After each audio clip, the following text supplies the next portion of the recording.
We're at the high bay at Northrop Grumman, where we are about to get a bird's eye view of the sunshield. To tell us more about the sunshield, which is actually made up of 5 layers of a material called kapton, we have Andy Tao. He's the chief engineer for the sunshield. Andy, tell us first of all, what is the sunshield for? Well, the sunshield's main purpose is to keep the energy from the sun from getting to the telescope. JWST looks for very faint, basically thermal objects out in space. It's important to keep things really cold. So if we were to allow the telescope to heat up, the warmth of the telescope itself would just swamp out the sensors and it wouldn't be able to see anything except its own heat.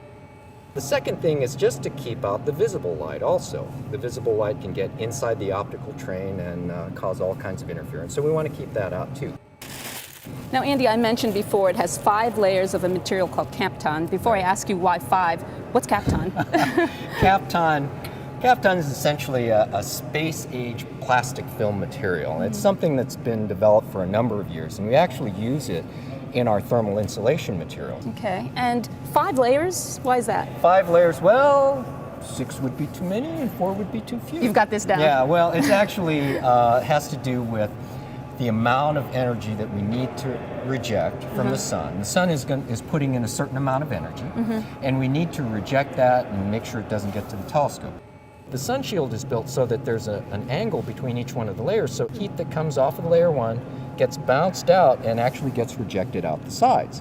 So if the spacecraft was down here, we actually have a couple of holes in the sunshield that allow heat to come up from the spacecraft and get pumped out through the sides. So the sunshield is sort of like a giant heat pump, passive heat pump. This is not the flight hardware, right? This is actually just a test article. That's right. This is one of our series of development articles, and a very important one. It's full size, and it's pretty close to flight, but there's some important differences. All right, ready to come down? Coming down.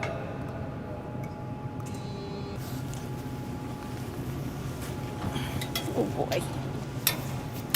These layers that you see right now actually will be coated with a vapor deposited aluminum. Okay. And that aluminum, which you see here on the underside of the thermal covers, is 99.99% reflective. So that helps a lot when we're trying to bounce all that thermal energy out of the sunshield. Okay. Now the kind of pinkish purplish part is actually a silicon layer. And that's the one that's exposed to the sun? That's right. But we use the aluminum, the super highly reflected aluminum, everywhere else that we can to reject the heat. Great. Thanks a lot. This silicon layer actually protects the sunshield during launch. And when the James Webb Space Telescope Observatory reaches its destination 1 million miles from Earth, this silicone cover gets deployed. Thanks for joining us for another edition of Behind the Web.